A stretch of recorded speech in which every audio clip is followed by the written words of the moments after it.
ಈ ಶಿವರಾತ್ರಿ ಎಲ್ರಿಗೂ ಇಷ್ಟೆಲ್ಲ ಪೂಜೆ ಮಾಡಬೇಕು ಅಂತ ನಾನು ಬೆಳಗ್ಗೆನೇ ಬೇಗ ಎದ್ದು ಒಳಗಡೆ ಎಲ್ಲ ಕಸ ಹೊಡ್ಕೊಂಡು ಹೊರಗಡೆ ಎಲ್ಲ ಕಸ ಬೆಳೆದು ನೀರು ಹಾಕಿ ಮನೆ ಒರೆಸ್ಕೊಂಡೆ. ಮನೆ ಎಲ್ಲ ಒರೆಸ್ಕೊಂಡ್ಮೇಲೆ ಸ್ನಾನ ಮಾಡಿ ಸ್ಯಾರಿ ಹಾಕ್ಕೋಬೇಕಾ ಲಂಗ ದಾವಣಿ ಹಾಕ್ಕೋಬೇಕಾ ಅಂತ ಫುಲ್ಲು ಕನ್ಫ್ಯೂಷನ್ ಇತ್ತು. ಲಾಸ್ಟಿಗೆ ಲಂಗ ದಾವಣಿನೇ ಫಿಕ್ಸ್ ಆದೆ. ಆಮೇಲೆ ಹೋಗಿದ್ದು ರಂಗೋಲಿ ಹಾಕಬೇಕು ಅಂತ ಶಿವರಾತ್ರಿಗೋಸ್ಕರ ಸ್ಪೆಷಲ್ ಆಗಿರೋ ರಂಗೋಲಿ ಹಾಕಿದೆ. ನಮ್ಮ ಯಜಮಾನ್ರು ಬಂದು ಕಾಂಪ್ಲಿಮೆಂಟ್ಸ್ ಕೊಟ್ಟರು, ಸೂಪರ್ ಅಂತ. ಆಮೇಲೆ ಹೋಗಿದ್ದೆ ಪೂಜೆ ಮಾಡೋಕ್ಕೆ. ಮನೆ ದೇವ್ರ ಮನೆ ಎಲ್ಲ ಕ್ಲೀನ್ ಮಾಡಿಕೊಂಡು ಲಿಂಗ ಪೂಜೆ ಎಲ್ಲ ಮಾಡಿ ಎಲ್ಲ ದೇವರಿಗೂ ಹೂವು ಇಟ್ಟು ದೀಪ ಹಚ್ಚಿ ಬಿಲ್ಪತ್ರೆ ಹಾಕಿ ನಾನು ನೀರಿನ ಅಭಿಷೇಕ ಮಾಡಿದೆ.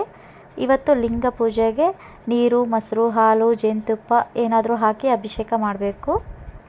ಆಮೇಲೆ ನನ್ನ ಮಗಳು ಬಂದಳು. ನಾವಿಬ್ಬರು ಪೂಜೆನ ಮಾಡಿ ಇವತ್ತಿನ ಪೂಜೆನ ಮುಗಿಸಿದ್ವಿ. ಬೆಳಗ್ಗೆ ಪೂಜೆ ಇದು. ಆಮೇಲೆ ಸ್ವಲ್ಪ ಫೋಟೋ ತೆಗೀರಿ ಅಂದರೆ ಹೋಗಿ ಕೆಲಸ ಮಾಡು ಅಂತ ಕಳಿಸಿದ್ರು ನಮ್ಮ ಯಜಮಾನ್ರು. ನಾನು ಅನ್ನಕ್ಕಿಟ್ಟೆ, ನಮ್ಮ ಅತ್ತೆ ಬಂದು ಪಲ್ಯ ಮಾಡಿದರು. ಆಮೇಲೆ ಸಪೋಟ ಮರದಲ್ಲಿ ಸಪೋಟ ಆಗಿದೆ ಅಂತ ಕೇಳ್ತಾಯಿದ್ರು. ಇವತ್ತಿನ ಬೆಳಗ್ಗೆ ಎಲ್ಲ ಹೇಗಿತ್ತು?